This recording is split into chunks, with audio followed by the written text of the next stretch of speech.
नमस्कार दोस्तों, US study के यूट्यूब चैनल पर आप लोगों का बहुत बहुत स्वागत है।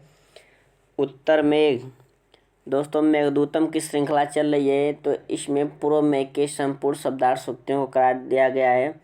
और उत्तर मेघ इसके अंतर्गत 58 श्लोक हैं। तो इसके श्लोकों के अंतर्गत जो पूछे जाने वाले हैं, जो महत्वपूर्ण शब्दार्थ हैं, उसको हम बताएंगे और उसके बाद कुछ महत्वपूर्ण सूक्तियों को। तो दोस्तों, ये सूक्तियाँ इम्पॉर्टेंट होने वाली हैं और शब्दार्थ बहुत ही इम्पॉर्टेंट हैं। बहुत से छात्र ऐसे कमेंट कर रहे थे कि उनके पास किताबें नहीं हैं, तो दोस्तों ये नोट्स उनके लिए बहुत लाभकारी होगा। तो देख लेते हैं उत्तर में के अंतर्गत श्लोक हैं और सूक्तियाँ। दोस्तों, हम देखिए पहले 2 लाइन लिखते हैं, एक ऊपर की लाइन और एक नीचे की लाइन। इससे क्या होता है कि छात्रों को ये पता चल जाता है कि इस श्लोक में इस बात को कहा गया है और यह शब्दार्थ है।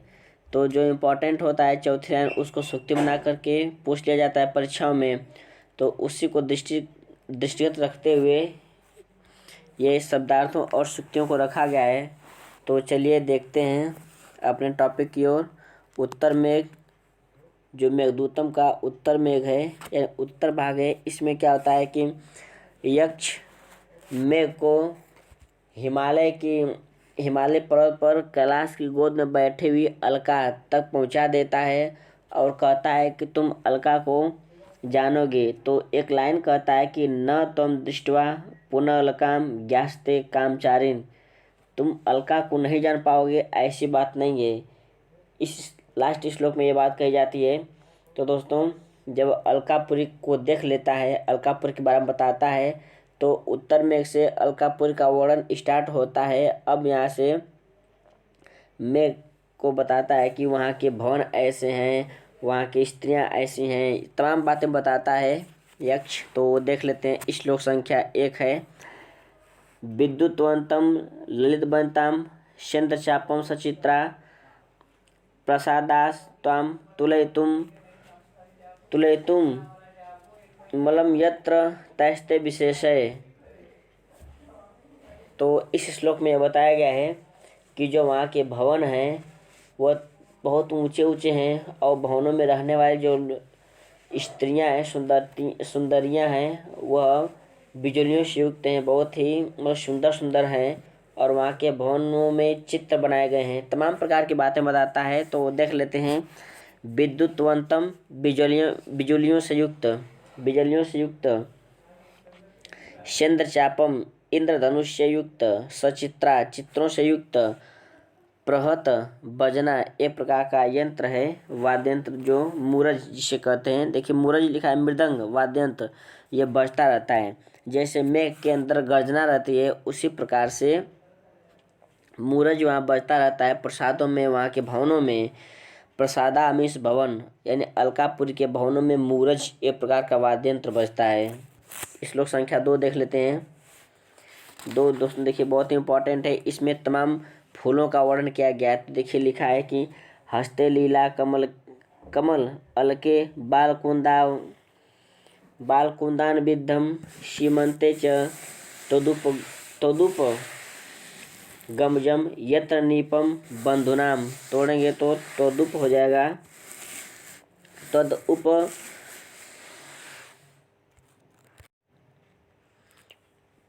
उपगमजम। लीला कमल, कीड़ा कमल, पुष्प, कीड़ा के लिए धारण किया गया फूल, एक प्रकार का पुष्प माना जाता है। लीला कमल यानी हाथ में लिखा है हस्ते, हाथ में उनके लीला कमल रहता है, लीला एक प्रकार का पुष्प रहता है। फिर लिखा है कि बाल कुंदान विद्धम यानी बालों में कुंद का फूल लगाती हैं, गूंथती हैं। बालों के फूल को क्या करती हैं? गूंथती हैं। बाल कुंदान विद्धम, नए बाल का फूल रहता है, वह लगाती हैं, अपने गूंथती हैं। लौद्र प्रसव रजसा, लौद्र फूलों के पराग से इसको वो गालों पर लगाती हैं। पूछता है परीक्षा में कि गालों पर क्या लगाती हैं, तो लौद्र का फूल, उसको रगड़ने से एक लालिमा होती है, उसी को सब लगाती हैं। चूड़ा पाशे, जूड़े में, चूड़ापासे जूड़े में, सीमंते मांग में। दोस्तों थोड़ा सा आपको बताना चाहते हैं कि इसमें मतलब किस किस के प्रयोग के लिए क्या क्या किया गया है। तो जब श्लोक पूरा पढ़ेंगे तो देखिए, हाथ में लीला कमल, बाल में कुंद का पुष्प, और गालों पर लोद्र को रगड़ करके एक पराग बना करके लगाती हैं, और चूड़ापासे जूड़े में कुर्बक का फूल लगाती हैं, और कान में करड़े शिरीषु, कान में शीरीष का पुष्प लगाती हैं, और मांग में कदम का पुष्प लगाती हैं। ऐसा वर्णन द्वितीय श्लोक में मिलता है उत्तर में के। तो दोस्तों ये महत्वपूर्ण श्लोक है, इसमें सब आप लोग लिख लीजिएगा कि बाल में क्या लगाती है, गालों पर क्या लगाती हैं, जोड़े में क्या लगाती है, और मांग में क्या लगाती है, किस पुष्प का वर्णन है, ये आपको लिख लेना है। श्लोक संख्या 3 है, 3 देख लेते हैं। यंतोन्मत्त भ्रमण मुखरा पादपा, नित्य पुष्पा, नित्य ज्योत्सना, प्रतिहत तमोवृत्ति रम्या प्रदोषा। नलिन्या मिश, नलिन्या जहाँ अधिक से अधिक कमल हों, इसको बावलियाँ कहते हैं। बावलियाँ का अर्थ होता है जहाँ अधिक से अधिक कमलियाँ खिली हों, कमलियाँ हमेशा रहती हों। केकोत्कंठा बोलने के लिए ऊपर गर्दन उठाए हुए, कलापा पंख, प्रदोषा मीस रातें, मुखरा मीस गूंजते हैं, प्रत्यहत मीस हट जाने से, प्रत्यहत मीस हट जाने से। श्लोक संख्या 4 है। आनंदोत्थम नयन सलिलम यत्र नान्य निर्मितय, वित्तेशानाम न च खलु वयो यवनादयन दष्टि। दोस्तों इस श्लोक में यह बताया गया है कि वहाँ पर अलका में आनंद के अलावा और कोई बस आनंद से आंसू निकलते हैं और किसी कारण से नहीं, बस आंसू आनंद से निकलते हैं और किसी कारण से नहीं। और क्या होता है कि वहाँ की अवस्था युवा अवस्था रहती है, क्योंकि यक्ष बहुत सुंदर प्रजाति मानी जाती है। तो दोस्तों यक्ष सुंदर है, अलकापुर में सुंदर सुंदर युवकों का वर्णन है। तो बताया जाता है कि वहाँ पर यौवनावस्था हमेशा रहती है, उसी का वर्णन है चतुर्थ श्लोक में। तो कुसुम सरजात काम से उत्पन्न, इष्ट संयोग साध्यात, प्रिय मिलन से दूर होने से, यानी प्रिय मिलन के दूर हो जाने से। श्लोक संख्या 5 है दोस्तों। श्लोक संख्या देखिए 5 में क्या बताया गया है। यस्याम व्याख्या शीतमणि म्यानेत्य हर्म्यस्थलानि, त्वद्गंभीर ध्वनिषु शनके पुष्कर शुवाहतेषु। दोस्तों इसमें बताया गया है कि जो स्फटिक मणियाँ होती हैं वो छतों पर रहती हैं, और जो नीचे के फर्श रहते हैं उस फर्श पर जब चंद्रमा की किरणें पड़ती हैं तो जो मड़ियों के अंदर एक फूल सा बन जाता है, देखने में सुंदर लगता है। और क्या होता है, एक कल्प वृक्ष रहता है, तो क्या कहता है उससे मधु नामक एक रस निकलता है जो प्यार को बढ़ाने वाला होता है, प्रेम को बढ़ाने वाला होता है। और धीरे धीरे बादल गरजता है और उससे शनक नाम का एक वाद्य यंत्र होता है, वो बजता रहता है और मस्ती में लोग झूमते रहते हैं। इसी का वर्णन है इसी श्लोक में।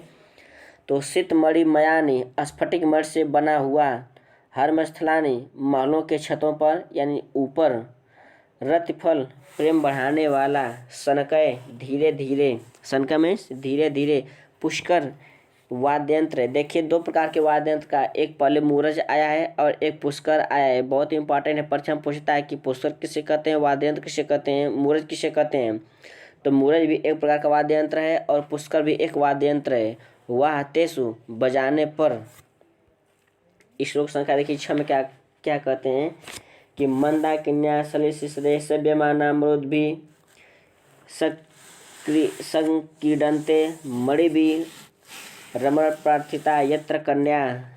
जिस अलकापुरी की कन्या को देवता भी चाहते हैं उस अलकापुरी में तुमको जाना है। कितने बड़ी बात बताता है यक्ष कि जिस अलकापुरी में देवता भी कन्या को चाहते हैं, इतनी सुंदर सुंदर कन्याएं होती हैं कि देवता सोचते हैं कि हमारा इस अलका में विवाह हो जाए, उस अलका में तुमको जाना है, ऐसा कहते हैं। मंदाकिनियाँ गंगा के किनारे का एक स्थान माना जाता है।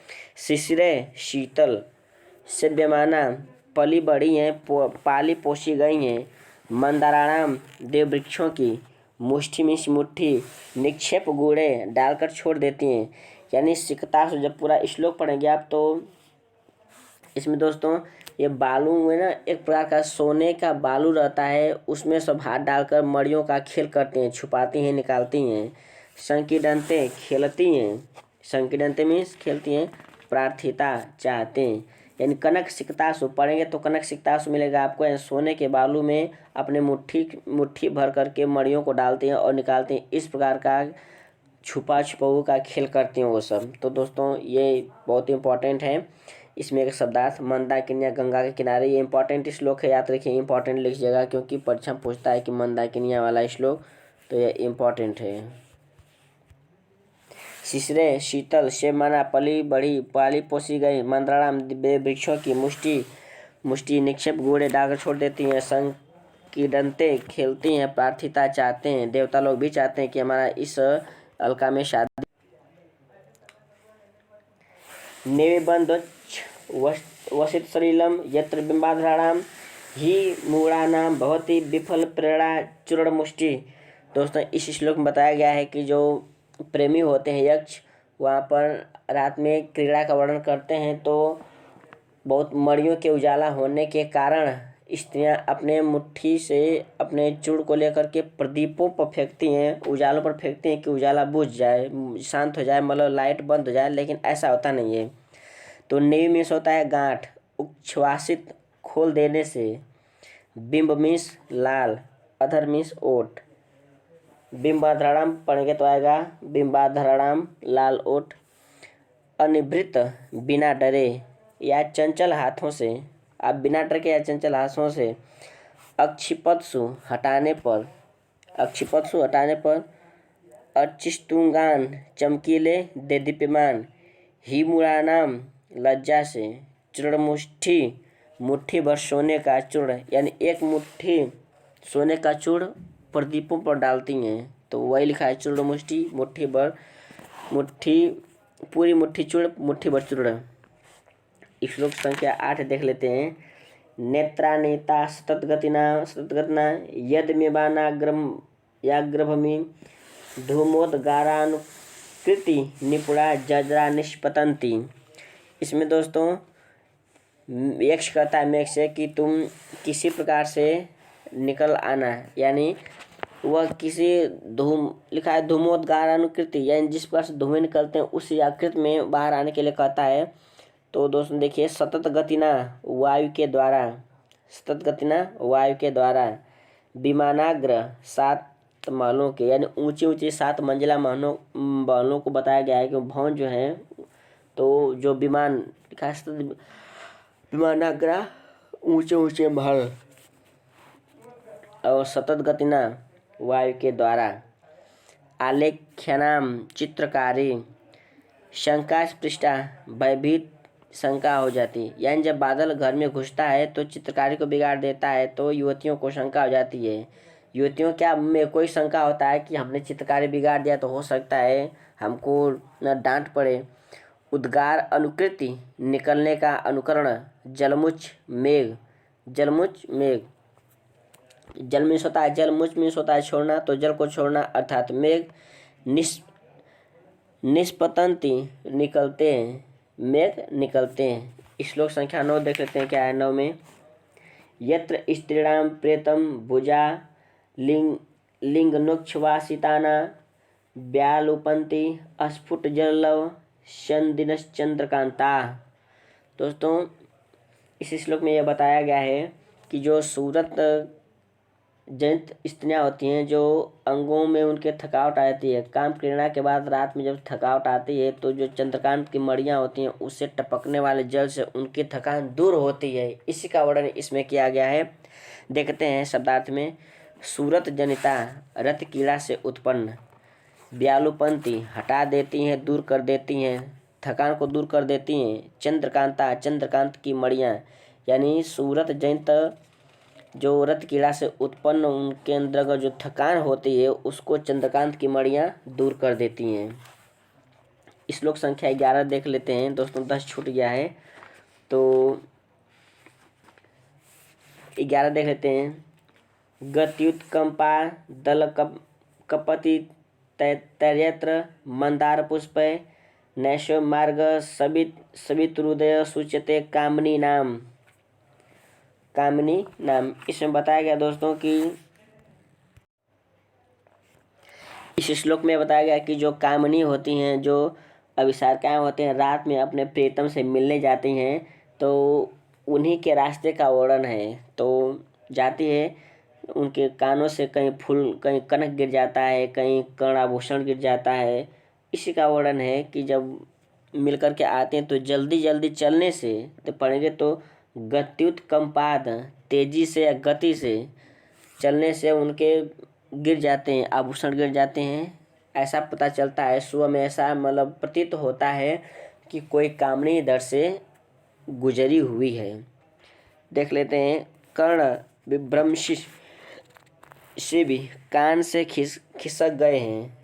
कर्ण विभ्रम से भी कान से खिसक गए हैं, यानी गिर गए हैं।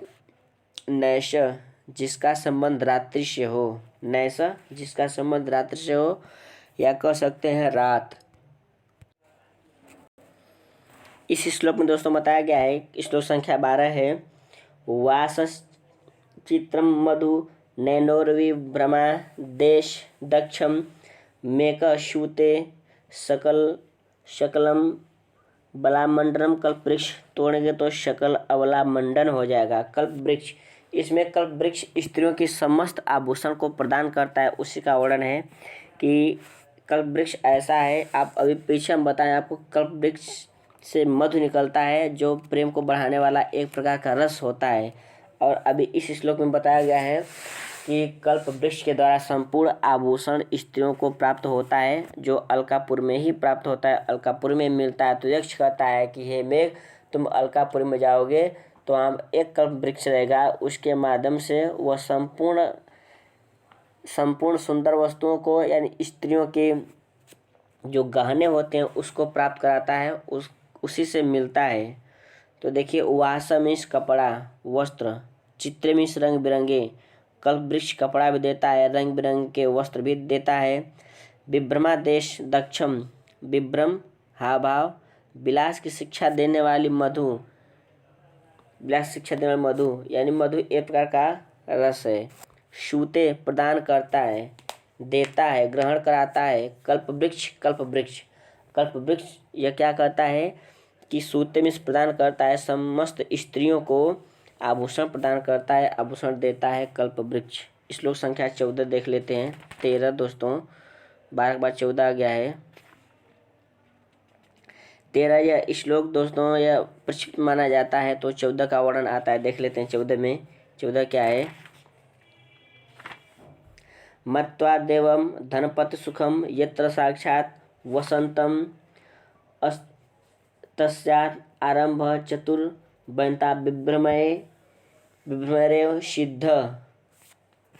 दोस्तों इसमें क्या होता है कि अपने भावों से डाली जाने वाले दृष्टिपात का वर्णन किया गया है, और कामनी की जो पुष्प रूपी लक्ष्यों पर। दोस्तों इसमें कामदेव का वर्णन किया गया है कि जो धन कुबेर के मित्र हैं शंकर, तो उनका वर्णन है, और धनुष धारण करने वाले पुष्प के कामदेव का इसी बारे में वर्णन किया गया है। अलकापुरी में बताते हैं यक्ष मेघ से। देखिए, यत्वा मीन्स जाकर, मत्वा दोस्तों की जगह मत्वा रहेगा, मत्वा मीन्स जा करके। चाप धनुष, चाप मीन्स धनुष। धनपति शखम, कुबेर के मित्र शंकर, कुबेर के मित्र शंकर। चाप मीन्स धनुष। वहति धारण करता है, वहति मीन्स धारण करता है। सभ्रुभंग प्रहित नयने, सभ्रुभंग प्रहित नयने, तिरछी भौहों से डाली गई दृष्टि वाले, तिरछी भौहों से डाली गई दृष्टि वाले।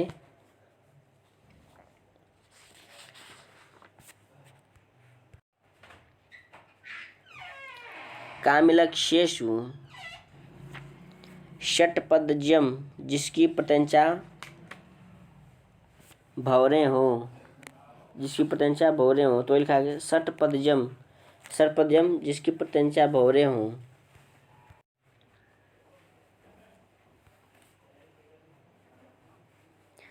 तत्रागारम धनपति गृहानुत्तरेण मदीयम हस्तप्राप्य प्राप्त अस्तबक नमिता बाल मंदार वृक्ष, बाल मंदार वृक्ष। दोस्तों इस श्लोक में बताया गया है कि जो बाहरी फाटक है अलकापुरी का, तो बाहरी फाटक पर इंद्रधनुष के आकार का है, बिल्कुल इंद्रधनुष के आकार का बनाया गया गोलाकार का गेट है, वही बात करता है, बताता है। और गुच्छों से झुका हुआ है बाल मंदार वृक्ष, और एक बाल मंदार का वृक्ष है। इम्पोर्टेंट है, बहुत इम्पोर्टेंट है, पूछता है परीक्षाओं में कि दोस्तों ये परीक्षा में पूछता है कि बाल मंदार का वृक्ष, यानी उसके रहता है द्वार पर छोटा सा बाल मंदार का वृक्ष रहता है जो झुका रहता है। तत्रागारम गृह घर, सुरपति धनुष चारोड़ा तोरणेन, धनुष चारोड़ा तोरणेन इंद्र। देखिए सुरपत मीन्स इंद्र, धनु मीन्स धनुष, चारोड़ा मीन्स सुंदर, तोरणेन मीन्स बाहरी फाटक, यानी बाहरी फाटक पर जो बाहरी फाटक है बिल्कुल इंद्रधनुष के मान गोलाकार में सुंदर दिखाई देने वाला है। अष्टवक मीन्स गुच्छा, नमित मीन्स झुकना, नमित मीन्स झुकना। श्लोक संख्या 16 देखते हैं। 16 वापी चास्मिन मरकत शिलाबद्ध सोपान मार्गा नाद्यास्यन्ति व्यपगत शुचत्वामपि प्रेक्षा हंसा। इसमें दोस्तों बताया गया कि हमेशा हंस बैठे रहते हैं जो बैदुर डंठल वाले, और हमेशा फूल खिले रहते हैं, और बावली रहती है, बावली में हमेशा फूल खिलते हैं, और हंस रहते हैं वो हमेशा बैठे रहते हैं। इसी सब का वर्णन किया गया इसमें। यक्ष बताता है मेघ से कि वहाँ ऐसी सी अलका में तुम जाना। वापी में शिवावली, बैदर्य नाले बैदुर डंठल वाले, कृत वसतय रहने वाले, व्यपगत शुच शोक रहित, और कृत वसतय रहने वाले व्यपगत शुच शोक रहित, विकचकमलय खिले हुए कमलों से, विकचकमलय खिले हुए कमलों से, सन्निकृष्टम निकट में स्थित, सन्निकृष्टम। देखिए श्लोक संख्या 17 में तस्यात् ये रचित शिखर पेशलैन्द्रिय नीलय प्रेक्षो पांत अस्फुरित तडित्वाम तमेव स्मरामि। यानी इसमें बताया गया है कि सुंदर और कोमल कीड़ा पर्वत है जो कदली दल केलों से घिरा हुआ है, और यक्षिणी को याद करता है। तो रचित शिखरम चोटी वाला, पेशलय सुंदर अथवा कोमल। देखिए इम्पोर्टेंट है, इम्पोर्टेंट का टिक लगा हुआ है। पेशलय में इस परीक्षा पूछा गया है सुंदर। चेतसा चित्र, उपांत किनारों पर, उपांत मीन्स किनारों पर, तडित बिजली, तडित मीन्स बिजली, कातरेण भयभीत, कातरेण मीन्स होता है भयभीत, भयभीत हो जाना, डर जाना। श्लोक संख्या 18 में देखिए बताया गया है।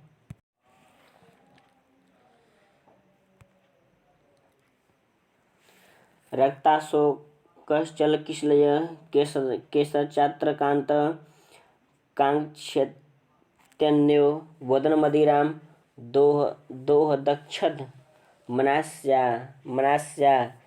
दोस्तों इम्पोर्टेंट श्लोक इसमें बताया गया है कि केशरचात्र मौलश्री का पेड़ है और लाल अशोक का पेड़ है। पूछता है परीक्षा में कि पेड़ अशोक का जो है वह किस रंग का है, तो लाल अशोक का पेड़ और सुंदर मौलश्री पेड़ का वर्णन इसमें किया गया है। दोस्तों तो देख लेते हैं। चल किशलय चंचल पत्रों वाला, केसर मौलश्री, कुर्बक वृत्ते कुर्बक वृक्षों रूपी घेरे, कुर्बक वृत्ते कुर्बक वृक्षों रूपी घेरे, मदन छ की जगह बदन मदिरा मुख की मदिरा, कुल्ला की हुई जूठी मदिरा। वैसे बदन में सही होता है, लेकिन वदन मदिरा, मुख की मदिरा, कुल्ला की हुई जूठी मदिरा, दो दक्ष दमना दोहन के बहाने, कांत में सुंदर, तो तो दोस्तों इसमें एक लाल अशोक का वर्णन किया गया है और सुंदर मौलश्री का वर्णन किया गया है, यानी इस दो वृक्ष का वर्णन। और कीड़ा शैल पर्वत पर कुर्बक के वृक्षों से घिरा हुआ है। जो कीड़ा शैल पर्वत है वो कुर्बक वृक्षों से घिरा हुआ है। 19 श्लोक देख लेते हैं। 19 में क्या है? तन्मध्ये च स्फटिक फलका कांचनी वा षष्ठी या मध्यास्ते दिवस विगमे नीलकंठ सुहृद। इस श्लोक में यह बताया गया है कि उन दोनों वृक्षों के बीच में तन्मध्ये च स्फटिक फल का, उस दोनों वृक्षों के बीच में नए बांस के समान एक चमकीली मड़ियों से युक्त जुड़ी हुई स्फटिक मणि से बनी हुई एक सोने की लकड़ी है। कांचनी वा षष्ठी लिखा है। कांचनी वा षष्ठी एक सोने की लकड़ी है जो इस पर पक्षी बैठते हैं। और क्या करता है, जो उसकी प्रतिमा एक खड़ी रहती है, यह कंगनों की झनकार से और तालियों से मोर को नचाती है। वही मोर शाम को आकर के बैठा करता है। वही मोर शाम को आकर के उस लकड़ी पर बैठा करता है। इसी का वर्णन है इस श्लोक में। देखते हैं। स्फटिक फल का मड़ियों के निचले भाग में जड़ी हुई वा षष्ठी पक्षियों के बैठने की लकड़ी। अनतिप्रौढ़ वंश प्रकाश है। नए बांस के समान हरे बांसों वाली सिज्जा झनकार शब्दायमान, वलय कंगन से, सुभगे में सुंदर, यानी सुंदर कंगन से झंकार करती हुई, बजाती हुई तालियों द्वारा उस मोर को नचाती है। कब? दिवस बिगमे, और वह मोर शाम को आकर के बैठ जाता है। वह शाम को आकर के उस वृक्ष पर, उस सोने की डाल पर, जो बताया गया ना कि जो सोने की लकड़ी होती है उससे मयूर बैठता है। और जो यक्षी रहती है वह अपने सोने के कंगन से शब्दायमान आवाज़ द्वारा नचाया करती है, उसको खिलाया करती है।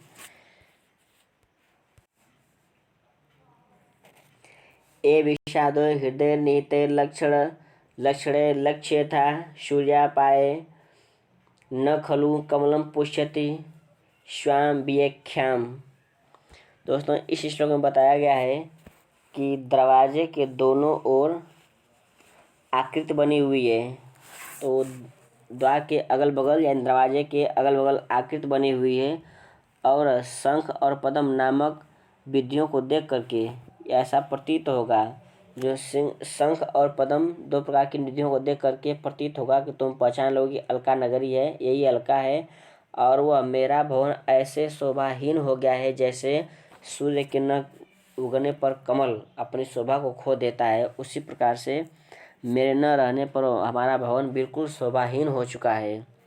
द्वारोपांते दरवाजे के दोनों ओर लिखित व पुष्प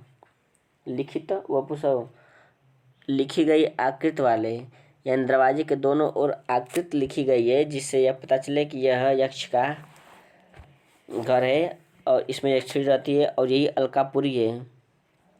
छाम मीन शोभा, छाम छाया शोभाशहीन। अभी देखिए, अभिख्या में होता है शोभा को, अभिख्या में शोभा को, और छाम छाया में भी शोभा से हीन। छाम में शोभा कह सकते हैं और अभिख्या में शोभा कहते हैं, दोनों को आप कह सकते हैं। श्लोक संख्या 21 देख लेते हैं। श्लोक संख्या 21 में गत्वा सद्य क्लवतं तां शीघ्र संपात हेतौ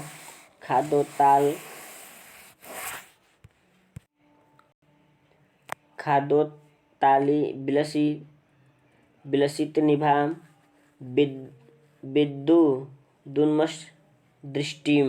मदृष्टिम। दोस्तों इस श्लोक में बताया गया है कि घर के बगल में, जो घर के पास में शीघ्र बैठने के लिए एक हाथी के बच्चे के छोटा सा जो पर्वत के रूप में है, कीड़ा पर्वत है, उस पर बैठ जाना है। और उस कीड़ा पर्वत पर बैठ करके और धीरे से प्रकाश जो जून के प्रकाश का होता है, जूने प्रकार का प्रकाश को के छोटी सी दृष्टि को, प्रकाश की दृष्टि को अपने को घर में डालना है, घर में भेजना है, इसी का वर्णन इस श्लोक में किया गया है।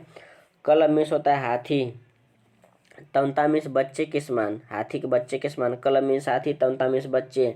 निस्सरण बैठकर। अल्पाल्पभाषम थोड़े थोड़े प्रकाश वाली, अल्पाल्पभाषम थोड़े थोड़े प्रकाश वाली। खाद्योताली विलसित निभाम जुगनुओं की पंक्ति के प्रकाश के समान, जुगनुओं की पंक्ति के प्रकाश के।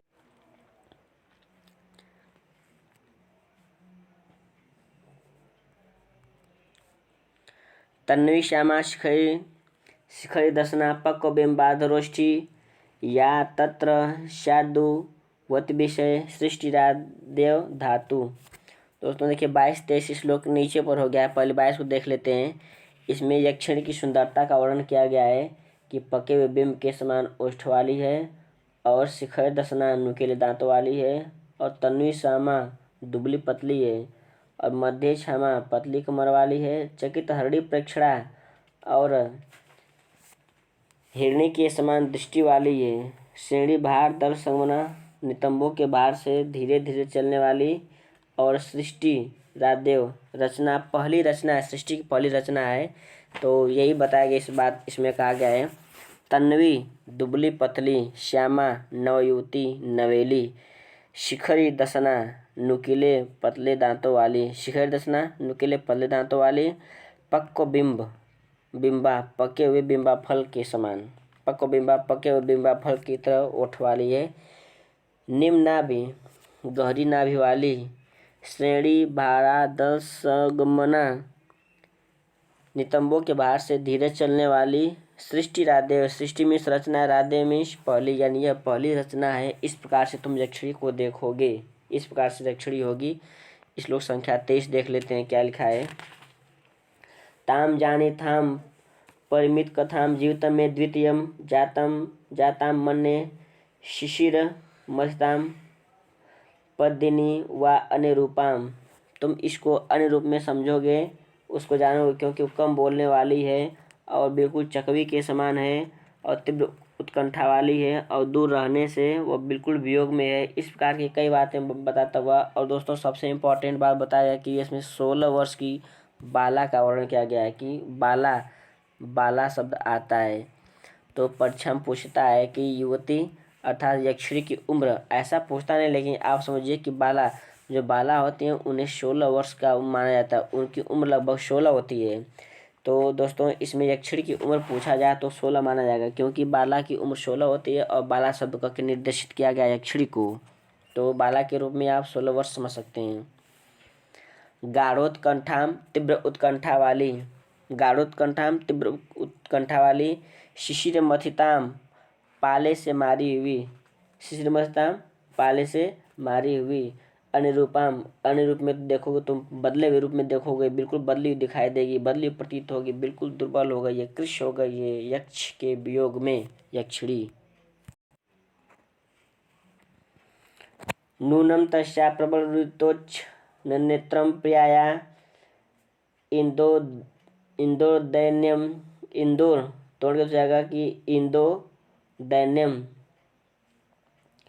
तद अनुसरण क्लिष्ट कांते विभाति, क्लिष्ट कांते विभर्ति। तो दोस्तों इसमें बताया गया है कि जो यक्षिणी है वह रोने से प्रबल रुदितों, अधिक रोने से उसकी आंखें सूज जाती हैं, तो और श्वास गर्म गर्म श्वास छोड़ती है। और दोस्तों उसके मुख पर आधा बाल दिखाई देता है और बाल इतने बड़े हुए हैं कि मुख पर लटकने की वजह से आधा मुख नहीं दिखाई देता है, क्योंकि बाल के आने से आधा मुख ढक दिया जाता है। इसी प्रकार का वर्णन इसमें किया गया है। तो देखते हैं शब्दार्थ की ओर। प्रबल ऋतोक्ष नेत्रम, ऋतोक्ष क्षण नेत्रम, प्रबल मीन्स अधिक, ऋतो रोने से, उष्णनेत्रम सूजी हुई आंखों वाली, अधिक रोने से सूजी हुई आंखों वाली। अशकल व्यक्ति, अशकल व्यक्ति आधा दिखाई देने वाला। लंबा कत्वाद लटकते हुए बालों से, लंबा कत्वाद लटकते हुए बालों से।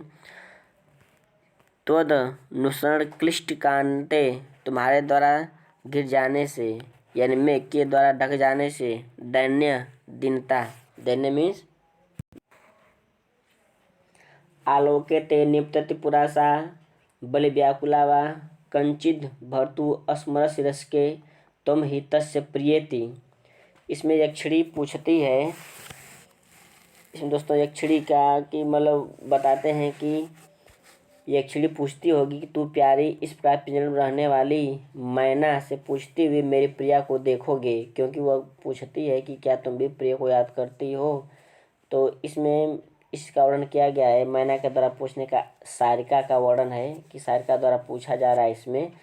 तो और यक्षिणी क्या करती है कि पूजा करती है, और पूजा में कभी व्यस्त रहती है, कभी चित्र बनाती है, कभी मिटाती है, तमाम वर्णन करते हुए यही यक्ष प्रिया की स्थिति का वर्णन, यानी यक्षिणी का वर्णन इसमें बताया गया कि कभी कभी यक्षिणी पूछती है मैना से कि तुम भी पति को याद करते हो, तमाम प्रकार की बातें। तो देख लेते हैं 25 श्लोक में।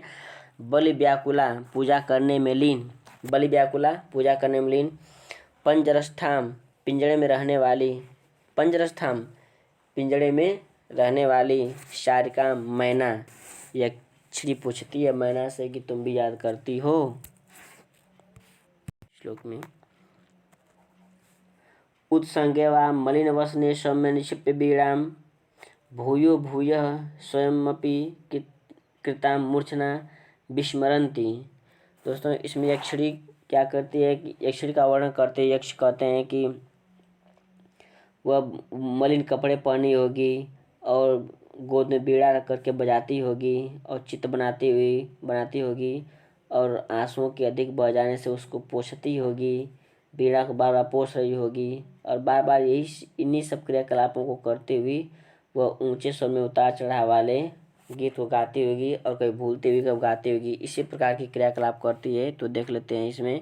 उत्संग मीन्स गोद में, वसन मीन्स वस्त्र कपड़ा, सौम्य मेघ, सब मेघ के लिए आया है, इम्पोर्टेंट है यह। उद्गातुकावा ऊंचे स्वर में गाने की इच्छा वाली, उद्गातुकावा ऊंचे स्वर में गाने की इच्छा वाली। इस लोग देखते हैं 27 में क्या लिखा है।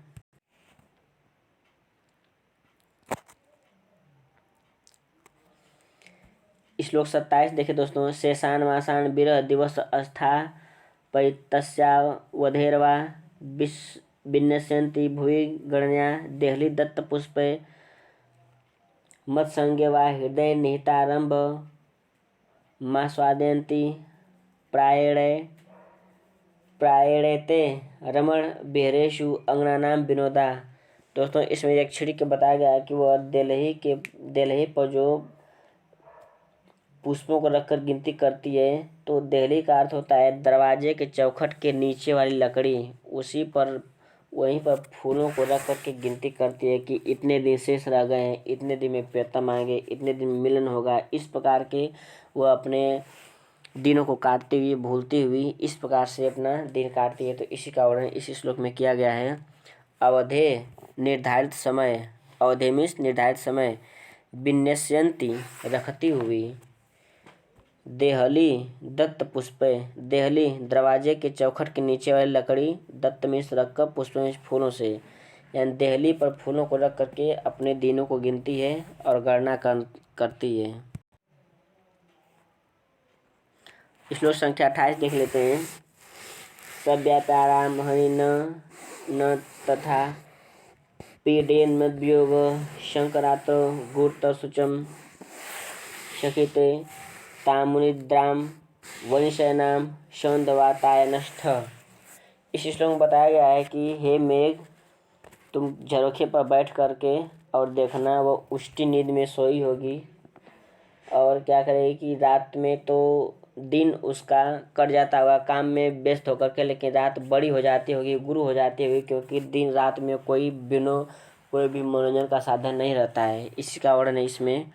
तो सब व्यापारम कार्य में व्यस्त रहने से, संके अनुमान करता हूँ, सोचता हूँ, ऐसा अहन मीन्स दिन, यानी उसका दिन कार्य में व्यापार में यानी कार्य में व्यस्त रहने से बीत जाता है। साध्वी मीन्स पतिव्रता, साध्वी मीन्स पतिव्रता, उनिदाम उचट्टी हुई नींद वाली, उष्टी नींद वाली।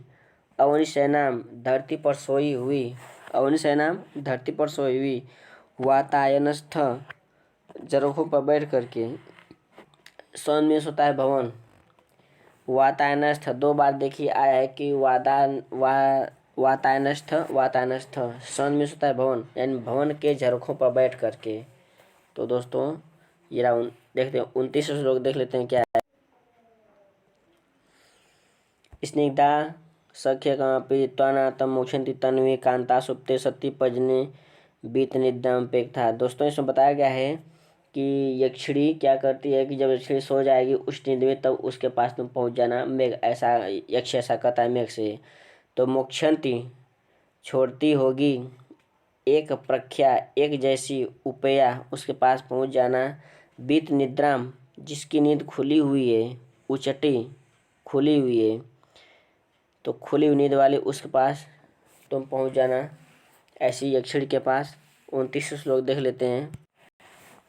अगला श्लोक है दोस्तों, इसमें बताया गया है कि वह लेटी रहती है एक ही करवट यक्षिणी, और अपने बाल को एक जो बाल चेहरे पर आ जाता है उसको हटाती है, और बिना कटे हुए नाखून वाली रहती है, और अब भूमि पर पड़ी रहती है। इसी का यक्षिणी का उसके वियोग का वर्णन है, तो देख लेते हैं। अन्वेष्टिभ्याम अवनिशयने सन्निकीर्णे पार्श्व आमुक्तभ्याम अयमित नखनयकवेणी करेण सन्निकीर्णे पार्श्वाम। एक ही करवट में पड़ी हुई, एक ही करवट लेटी हुई, प्रगलित लवः आसपास इर्द गिर्द, प्रगलित लवः आसपास इर्द गिर्द, यानी जैसे मोती की माला बिखर जाती है उसी तरह से उसके आंसू बिखरे हुए हैं, बिल्कुल आंसुओं की धारा बह रही है। कठिन विषमाम, कठिन विषमाम रूखी और उलझी हुई, रूखी और उलझी हुई। अमुक्त व्याम खोलने के योग्य है, अमुक्त व्याम खोलने योग्य है। अयमित नखीन बिना कटे नाखून वाले, अयमित नखीन बिना कटे नाखून वाले। एक वेड़ी एक चोटी, एक वेड़ी एक चोटी। तो दोस्तों ये रहे हमारे शब्दार्थ, और नीचे की जो चौथी लाइन सूक्ति है दोस्तों, अभी इसमें मोस्ट इम्पॉर्टेंट सूक्ति कोई नहीं थी, इसलिए हम बहुत ध्यान इस पर नहीं दिए। अगले वीडियो में इम्पॉर्टेंट सूक्ति बताएंगे, क्योंकि 30 श्लोक के बाद महत्वपूर्ण सूक्तियाँ स्टार्ट होती हैं मेघदूत की, तो उसमें अच्छी इंपॉर्टेंट सूक्तियों को बताया जाएगा। दोस्तों ये रहा वीडियो, और जो हमारे नए व्यूवर हमारे चैनल पर अभी आए हों तो हमारे चैनल को लाइक कर दीजिए, सब्सक्राइब कर दीजिए, ताकि कोई भी सूचना कोई वीडियो आप तक पहुंच सके। धन्यवाद।